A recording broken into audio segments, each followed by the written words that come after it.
Sinar bulan purnama turut menemani indahnya malamku yang terasa begitu sunyi. Kulirikan mata ini pada indahnya mahakarya Sang Penguasa Alam. Ingatanku kembali merayap ke masa-masa indahku di Jogja. Bersama sanak saudaraku di sana. Namun kini aku sendiri di Jakarta, tempatku mencari ilmu dan sekaligus untuk berdakwah serta menjadi seorang musafir yang ingin mencari sebuah jati diri. Dengan ditemani secangkir coklat hangat dan beberapa bungkus cemilan, ku mainkan jari jemariku di atas laptopku. Ku jelajahi dunia internet yang terkenal begitu luas.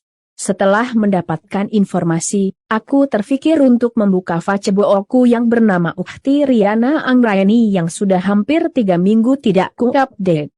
Setelah menanggapi beberapa permintaan pertemanan, aku membuka sebuah pesan dari seorang akhwat. Assalamualaikum WRWB, ini Uhti Riana Anggraini kan? Kebetulan dia sedang online juga, aku pun mereply pesan darinya. Waalaikumsalam, warahmatullah, naam Ana Riana, kemudian ia membalas begini Ana ingin ikut jadi relawan Palestina, Uhti panitia para akhwat kan? Naam alhamdulillah nambah satu mujahidah lagi nih. Afwan Mas Muki. Oh ya, Ana Diene Alfat Ana min Jakarta Syarkiyah. Jazakallahu khairan. Katsir ya atas partisipasinya, ruuhul jihad untuk lebih lanjutnya, nanti Ana ke rumah anti, ini no Ana, 0852468664XX, SMS selamatnya ya assalamualaikum.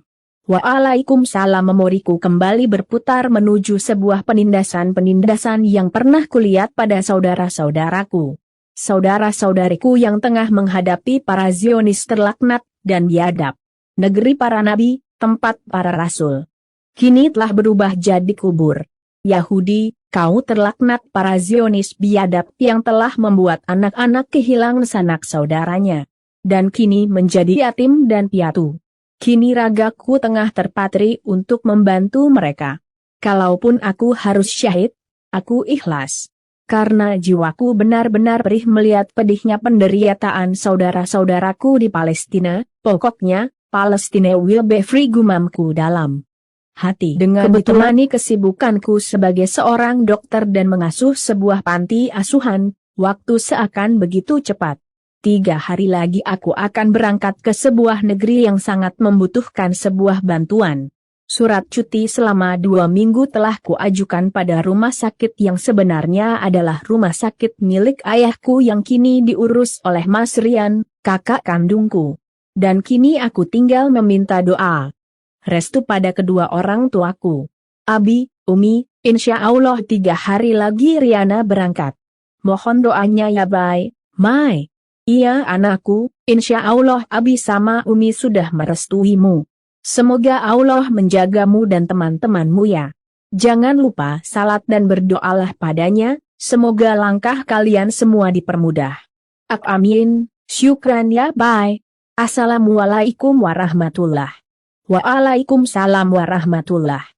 Dari perbincanganku dengan Abi dan Umi, aku tahu bahwa ada sebuah kekhawatiran di sana. Kekhawatiran pada seorang anak gadis semata wayangnya. Setelah persiapan selesai, aku berangkat menuju bandara bersama teman-temanku yang semenjak kemarin menginap di rumahku. Dengan menggunakan taksi hampir selama 45 menit, akhirnya kami tiba di bandara. Afwan kami agak terlambat, jalanan agak macet. Ucapku. Tak apa, jawab seseorang dengan singkat dan tenang. Entah mengapa, perasaanku tak karuan mendengar suara itu. Suara yang sepertinya telah lama pesawat kami mengudara tepat pada pukul 3 siang. Sungguh betapa indahnya mahakaryanya yang begitu sempurna.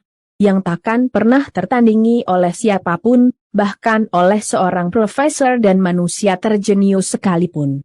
Temanku Wairin nampak tertidur setelah beberapa lama ia mendengarkan murattal dari MP3 playernya. Hanya aku dan beberapa orang yang saja yang masih tak terbuai dalam sebuah mimpi.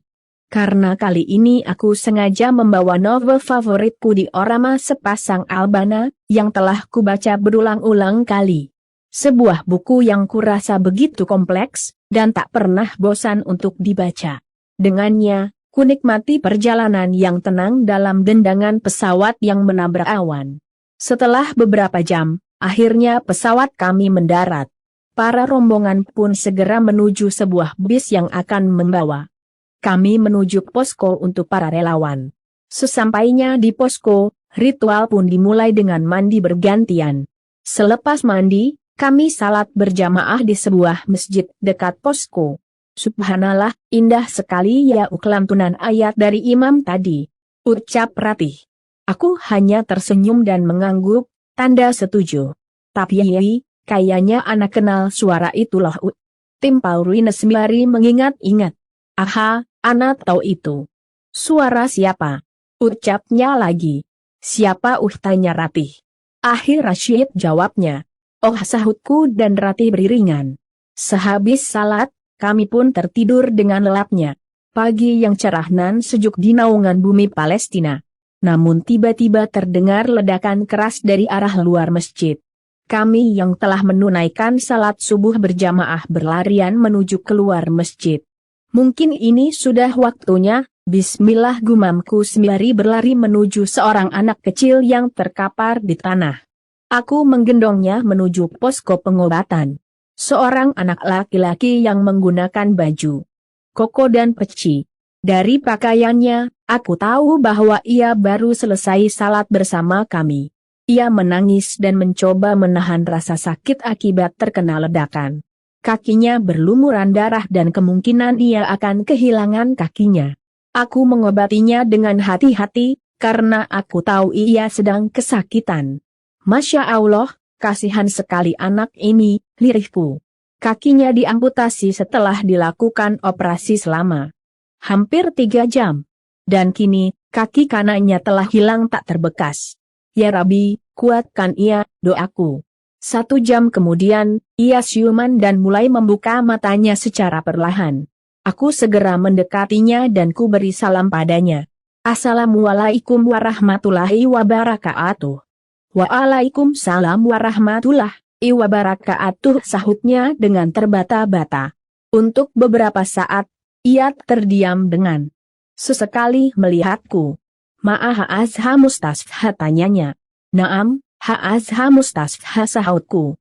Ia terdiam dan sesekali memperhatikanku yang tepat berdiri di sampingnya. Kemudian ia bercerita tentang keluarga, teman-temannya, dan banyak hal. Dengan cepat kami akrab bagaikan sepasang saudara. Darinya, aku tahu bahwa ia telah kehilangan sanak saudaranya. Dari ayah, ibu, kemudian adiknya yang bernama Aisyah. Bahkan hampir saja ku teteskan air mataku di hadapannya. Tapi aku tak tega menangis di hadapannya hingga akhirnya ku tahan air mata ini agar tetap terjaga di peraduannya. Setelah ia selesai bercerita, aku menawarinya untuk makan siang. Antajai, tanyaku dengan tersenyum padanya. Ia tersenyum dan mengangguk. Aku pun menyuapinya hingga akhirnya ia tertidur dalam dekapanku. Tanpa setahu Riana, ada seseorang yang sedang memperhatikannya di balik dinding yang cukup transparan. Sesosok manusia itu adalah seorang ikhwan tampan yang bernama Rashid Fikri. Seseorang yang semenjak di LDK dulu mengagumi sepak terjang Riana. Namun ia tak pernah mempunyai kesempatan untuk mengatakan maksud hatinya pada murabi Riana. Karena begitu sibuknya ia dalam memimpin LDK sekaligus kuliah dan bekerja. Hingga akhirnya ia diwisuda dan lulus kuliah. Hari demi hari pun berlalu hingga akhirnya tepat 1 tahun semenjak ia tak pernah melihat Riana lagi. Ia berjumpa kembali dengan Riana di rumah sakit, tempat ibunya dirawat karena penyakit diabetesnya dan Riana lah yang merawat ibunya. Bahkan ibunya menyukai sosok dokter muslimah seperti Riana, yang begitu anggun dengan jilbab besarnya. Ujung-ujungnya, ia kembali meminta Rashid untuk segera menikah dan mencari istri seperti Riana. Rashid, ibumu ini sudah tua dan sakit-sakitan, bapakmu sudah tidak ada, usahamu sudah punya banyak cabang, adikmu sudah hampir lulus kuliahnya. Umurmu juga sudah 28 tahun, Sudah waktunya untuk melengkapi separuh agamamu, jelas ibunya. Rashid hanya terdiam dan merenungi apa yang dikatakan Tanpa ibunya. Terasa, sudah 3 hari Riana dan teman-temannya di Palestina. Riana semakin akrab dengan masyarakat di sana yang sungguh ramah. Ia membantu mengobati para korban yang terluka, ia mengajak anak-anak bermain, dan mengajari mereka tentang banyak hal. Namun tiba-tiba terdengar ledakan yang semakin lama semakin terdengar mendekat. Dengan sigap, ia membawa anak-anak itu menuju tempat berlindung. Dengan menggendong dan menggandeng tangan mereka satu persatu, mereka menangis dan sesekali menyemarakan kalimah Allah. Namun tanpa sepengetahuan Riana, ada seorang pria berkaos hitam dan bertopeng mengintainya dari kejauhan dengan sesekali berjalan mendekatinya. Dan tiba-tiba, dor terdengar bunyi tembakan dengan keras dari belakang yang beriringan dengan teriakan Airin.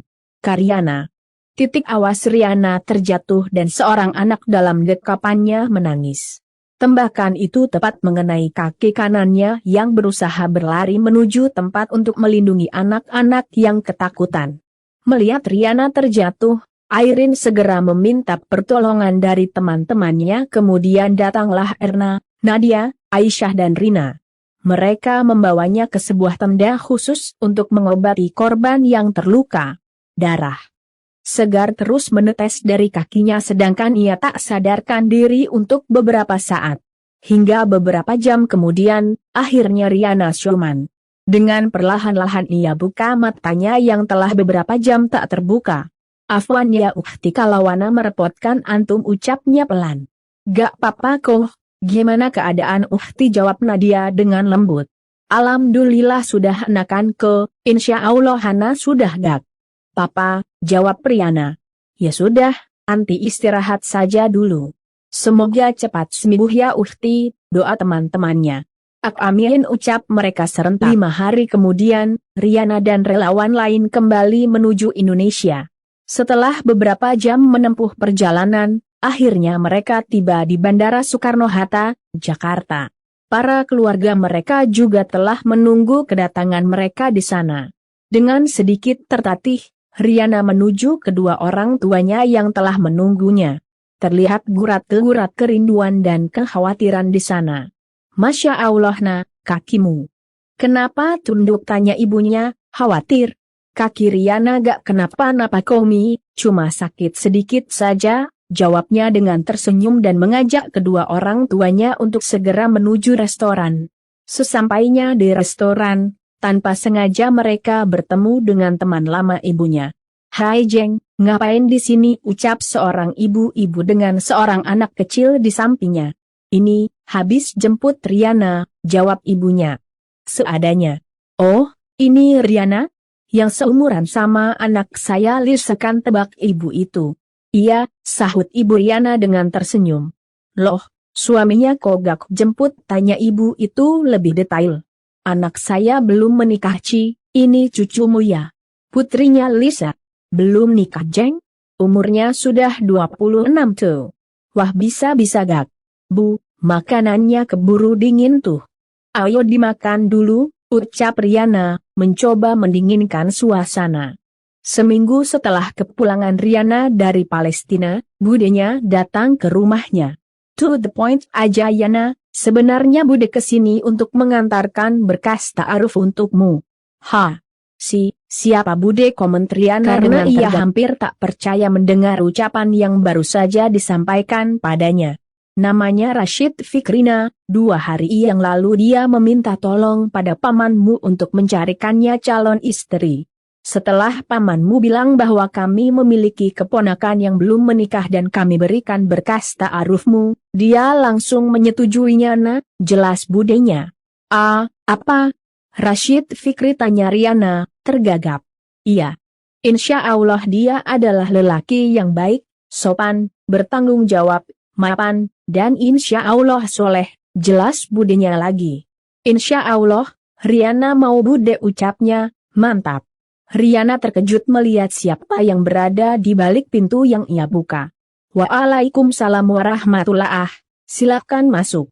"Saya panggil bapak sama ibu dulu ya Pak, Bu." Silahkan duduk dulu, pintanya Riana hanya terdiam di kamarnya. Dengan sesekali mendengarkan pembicaraan dua keluarga yang sedang merancang masa depannya. 3 minggu berlalu. Akhirnya, hari yang telah ditunggu-tunggu telah menjemput Riana yang kini tengah berdebar-debar hatinya. Hatinya gelisah, rasa takut dan bahagia bercampur padu. Hingga tepat pukul 8 pagi, Rashid dan keluarganya tiba di rumahnya. Acara pun dimulai setelah 15 menit kemudian. Saya terima nikah dan kawinnya Riana Anggraini binti Ahmad Yani dengan mas kawin sebuah tasbih mutiara dan seperangkat alat salat dibayar tunai, ucap Rashid dengan lantang, mantap dan tenang. Bagaimana para saksi, tanya penghulu. Sah, ucap semua saksi. Barakallahu lakuma wa baraka alaikuma bihair. Doa penghulu yang menikahkan. Riana menangis bahagia di kamarnya, mendengar sebuah perjanjian yang diucapkan oleh seorang laki-laki yang kini telah sah menjadi suaminya. Sebuah perjanjian yang dimana arsy pun ikut berguncang karena beratnya perjanjian yang dibuat olehnya di depan Allah, dan dengan disaksikan para malaikat dan manusia, kini mereka telah sah menjadi sepasang suami istri. Pohon-pohon menjadi saksi bisu pertautan cinta mereka. Sebuah cinta yang telah lama terpendam di dasar hati yang teramat dalam. Tak ada satupun orang yang tahu selain mereka dan Allah tentunya. Kini, biarkan mereka menyemai benih-benih cintanya menjadi cinta yang sempurna karenanya. The End. Profil penulis nama pengarang, Hanida Ulfah. Nama pena, Dinda Pelangi. Sekarang, aku hanya mampu tuliskan sebuah mimpi dan mimpi, tapi nantikan ku gapai mimpi-mimpiku dan ku genggam dengan seerat-eratnya dan kan ku raih indahnya mimpi yang nyata. Dinda Pelangi.